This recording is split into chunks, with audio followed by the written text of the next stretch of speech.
The next section will be me sharing some summaries of what we'll be working on as a team internally for Pubky and all of the various aspects of it. This section is meant to be more transparent and share, our actual roadmap and at least the broad aspects of it that people might be interested in.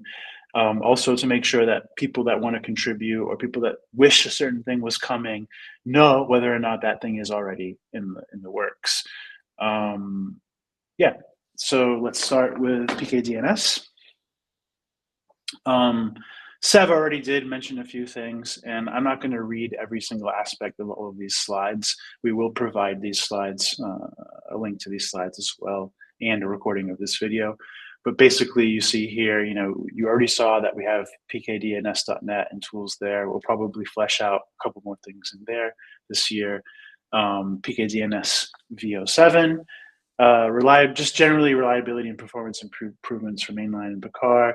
We have an issue where getting the DHT to work properly in clouds has been tricky, and so we have to find some solutions there. PKDNS Resolver is scheduled to exist in Q4, as Sev mentioned. And this is true for pretty much all of the items, we intend to have an initiative to update and improve all docs and related content. And that also complements that we're currently hiring a new role as a developer advocate for Pubky. And that person will, have a primary responsibility for ensuring that all of our developer experience is great. And the applicants so far look pretty good. And so we might even hire two. Maybe they won't both be called dev advocates, but we'll see how that goes. Next slide, please.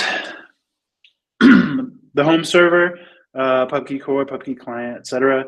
The current task, I believe, is replacing LMDB with Postgres, refactoring the Pubky client, the WebDAV API.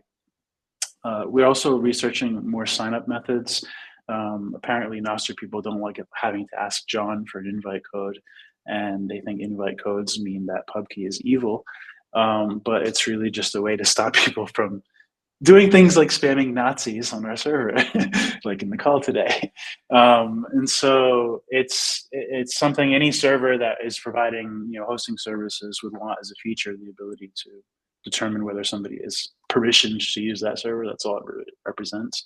But we want to find more ways to get those into people's hands. We already have designs for distributing invite codes to existing users in the platform, but that is going to take some work to implement still as well. And we also are probably going to put up sort of a prove you're not a robot fountain thing, where you'll be able to just buy an invite code or buy proof of life or whatever in Pubky as an identity credential to allow you to get the invite code. And so ways to get invite codes without having to interact directly with synonym humans. Then later, after the home server is more ready, we'll want to try to seize and provide some Umbrel and self-hosting related apps, and generally make the home server more easy to host or use yourself as an individual. And this includes prioritization for features around centralization. This is both for home server and for Nexus, which will be, I think, the next slide.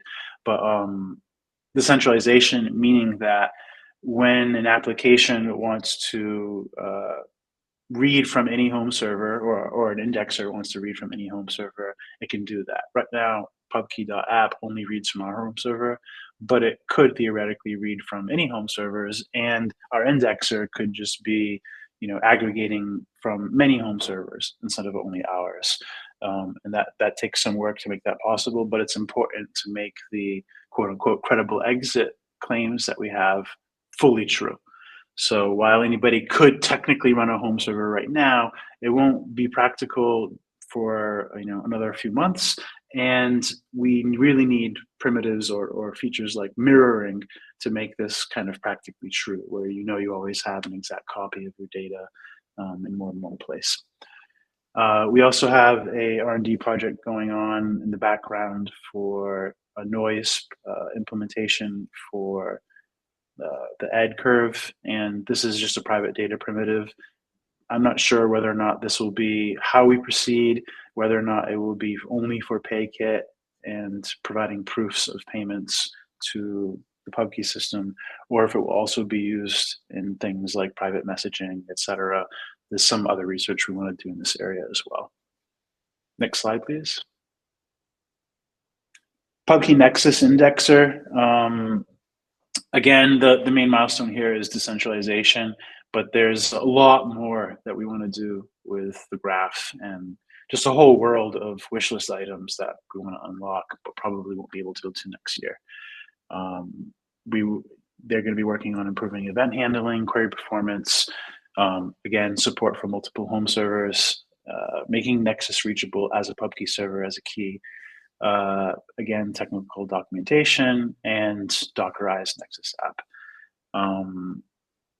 I know that when I mentioned the home server demo earlier, I mentioned that we would provide it, in the shorter term, a demo for Pubkey testnet, but we would love to be able to also make it easier to run other parts of the stack locally.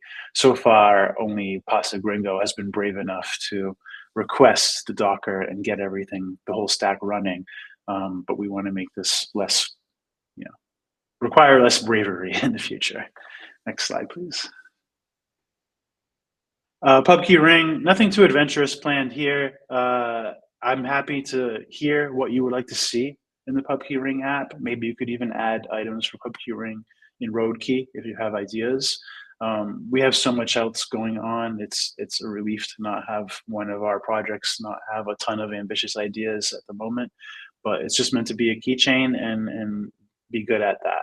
And so you will see some UI, UX updates that we've been working on for a prototype and some additional session and car controls, but nothing adventurous here. So feel free to suggest if you thought that there's something much more you're hoping for from Pubkey Ring.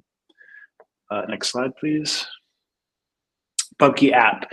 So as I mentioned earlier, there's Pubkey app repo, and that repo is currently public, but you'll see a big warning on it that it will be deprecated and not something you should necessarily build with because we're going to end up throwing it away. And we're throwing it away for a project that is codenamed Frankie, which is what will end up replacing Pubkey app. I don't know if you want to call it Pubkey app 2.0 or whatever, but basically some aspects of this are that it will have an entirely new onboarding flow. Both the dev team and the design team have entirely recreated the entire prototype design and site using Tailwind and ShadCN as a design system, which is like fully spec'd out and granular for different breakpoints, etc. It's a lot of grueling work that they're all grinding through, and they're kind of still getting through it, but should be done with the most grindy parts soon. And of course, Frankie needs to achieve feature parity with the current Pubkey app live version, and as well as a few other features that were left out of the live version. So our hope is to ship and replace Frankie with the current Pubkey app in late October. And then in November, ideally, we can now resume prioritizing some new features. Here are some of the things that are likely, which are service workers to take advantage of PWA features, because right now the PWA is just a PWA and not much more technically. Notification system integration, activity filtering with the tabbed UI. I actually think this is one of the items in Roadkey that someone else had submitted. It is already on the roadmap, and we already have a design, and we will be putting in ways to easily filter the different types of activity in your notification area. We have to improve the articles feature. Right now, it's kind of just band-aided in, and it's got a lot of limitations due to the dependency that we're using. Tag muting is a feature that I think a lot of people want to see and be able to use when designing their feeds, as well as profile tag filtering. Right now, the profile tags don't do very much other than help out tag key bots and such, right? We need to give users some features for actually filtering and selecting by tags on profiles. And then the main kind of interesting feature set that we probably will have in the shorter term is a collections feature suite. This would replace things like Pinterest and Twitter moments and various ways of compiling a bunch of different posts or images or any type of media that Pubkey supports. And that's a really cool prototype and design that we're excited to get out there. Again, there's a lot more features that I'm not talking about here that we do have planned. They're just most likely going to be worked on in 2026. Any questions so far, or questions about the Frankie and Pubkey app stuff? Tekka. Yeah, sorry, this is like a little of an awkward position, but the like to refer to something you said earlier in kind of opening up to community developers or whatever with, between bounties and just in general, and then talking about the Pubkey app and the onboarding flow and the invite codes and here to the transition to Frankie. I would say just as a user in the position that wants to be a community advocate or extension or whatever, that puts it's like if I want to fork the whole Pubkey stack right now and work on Pubkey, I know none of those changes are going to go upstream because that's not Frankie, right? So then if I want to contribute to Frankie, there's like, I can't be like, oh, well, let me get early access to the app that's not out yet. But like, that's what the community wants, I would say. Like, how do we get our foot in the door as early as Well, possible to contribute sooner? You know what I mean? I'll answer this a few ways. One, look at Pasta Gringo. Nothing's stopping him from figuring out For ways to sure. be Well, creative actually, yeah, with. like last night I made an app that I kind of was gonna see if y'all would let me showcase. So like I'm at that point now where I'm like, I see how most of the stack kind of works, but I haven't gotten it all going Yeah, together at there's a once lot you can yet. build if you want to build apps. You know what I mean? If you want to build Yeah. apps or you want to build bots, there's not a lot blocking you there. But yeah, I mean, we have the same problem, right? Like, we Hmm. really would prefer to be working on features and adding the things that people are asking for than rewriting things. But we Right. made a very conscious decision in planning in our roadmap, and it's really necessary to have an application that actually scales, that we can constantly add features to. It just ended up being something we needed to do. So while Oh, I is there could any say, like, so is there any like critical foundational changes that you would mention at this time for Frankie that we could note? Um, I guess it's like one on the screen right now, right? But so well, nothing I changes for mean, it's still you could ask Neo4j, right? Miguel could Still probably answer that. Well, Neo4j is not Frankie. Neo4j is indexer, so it's a separate aspect of the system. So Pubkey app is just literally the application you use at pubkey.app. It's not okay, anything right, they're else. not. So the tagging in Pubkey, is that Neo4j or no? The tags are assembled into Neo4j to form the graph, but the tags actually live in the home server as data for each user. So they're assembled by the indexer. That's really So interesting. Okay. yeah, you could still use the indexer. There's nothing stopping you from utilizing the indexer and having that be part of the application. You don't need to wait to Frankie. Frankie is literally just what you see at pubkey.app, like the actual software interface and the features of that application. And so Right. Frankie is only really blocking you if you want to directly contribute to our flagship application. Otherwise, anything else you could do, you'd only be blocked in the sense of, yeah, the home server needs some work before it's easier to use. Yeah, there are still some bugs in some of the aspects like Nexus or whatever. This like the next couple months, we're all grinding basically on various projects that just have to be done. And so we're hoping the winter Right. will be when we unlock a more creative phase for our team. But for you and for contributors, yeah, maybe you're not as blocked as you think, because even if we open source Frankie today, it's still in too early of a stage where I think you could even contribute to it. And so it's best to just say, okay, like, let's see how we can contribute through bots and through side applications and through the bounty things that I mentioned, because I took a lot of time to go through all of our roadmaps. We're talking about hundreds, maybe even thousands of different projects and tasks and ideas across all of our products, and narrow it For down to sure. these as the safest items. And so Yeah. you can also see that bots in general are pretty safe. Media apps, this kind of stuff. Yeah. Yeah. Thank I you. hope So that answers your question. for sure. Anyone else have a question? Okay, next slide, please. Is this the last one? I think it is the last one, and then we have basically Q&A again. Okay, I just wanted to be sure. Mm-hmm. So this last slide is more on the projects that you're probably the least familiar with so far, and more of the speculative stuff, more stuff that's probably going to be much more relevant in 2026 than this year. But it's stuff that's starting now, and that's why I'm bringing it up. And it's stuff that appears in the diagram of the whole architecture of the system I showed you in the beginning of the call. And so as a reminder, I'll say, PayKit is basically the settlement layer and the coordination of payments and providing the proofs for applications that things have been paid for. And then Atomicity is the kind of payments layer, which is a mutual credit system. This term is not something you've heard often, most likely, but just think of the idea as, well, what if we turned, caveman barter systems where I say, Pav owes me 3 bananas and I owe Miguel, 2 coffees, and Sev owes me €3 and Dennis owes me 5 USD. Like, you would somehow have to track all of this. You'd carve it into a rock or you'd write it down or whatever, and everybody would be doing this, right? Well, we can do this now cryptographically. Like, we can say, okay, I trust literally, Pav with 5 bananas of credit. And if anybody else in our network accepts bananas as credit and trusts me and Pav, we can create a routing network out of that. And so it's kind of like taking the concept of something like the Lightning Network, but doing routing over issued credit IOUs, basically mutual credit, and forming routing and paths this way.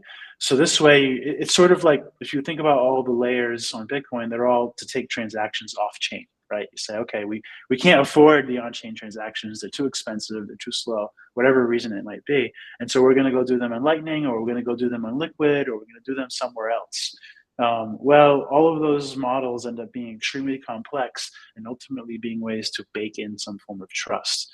And so Atomicity is just kind of like resetting the whole concept and saying, well, what if we just built the trust system first and just used the trust system as the payment layer and let people plug in whatever settlement layers they wanted to with something like PayKit?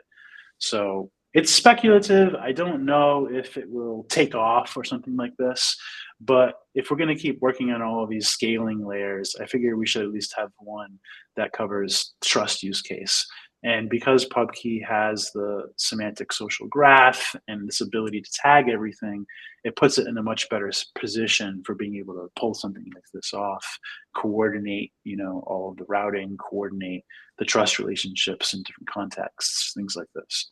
So right now, the status is that PayKit is, part of that noise research for private data, and then it will proceed to trying to eventually get this integrated into BitKit and able to share proofs with the Pubkey system. I'm not sure if that will be with the home server or how it will work technically, so much as the idea being that at some point in Q4, Q1, we probably more like Q1, we want to be able to demonstrate that anybody could sell or paywall anything in any way in Pubkey, and the payment aspect of it would be handled entirely peer-to-peer.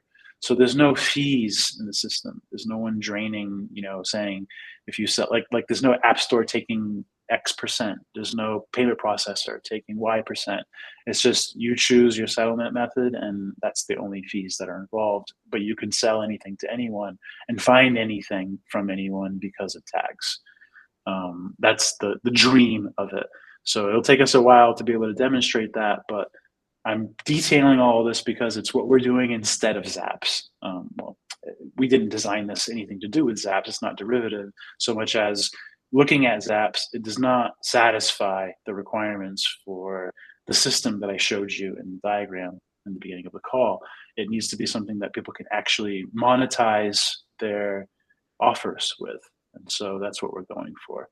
And then maybe in 2026, this will flesh out to, a lot more features for each of the products, and maybe even a lot more power for people in performing commerce and having a marketplace together, or maybe various types of marketplaces. We'll see. 2026 is still far away. But that's the idea with those. If you have particular interest in any of those, let me know. But right now we have actually, I'll say core devs actually as consultants working on both of these projects. And so it's going to take some time to get them finished and get them into something that our team can implement, but the research is underway.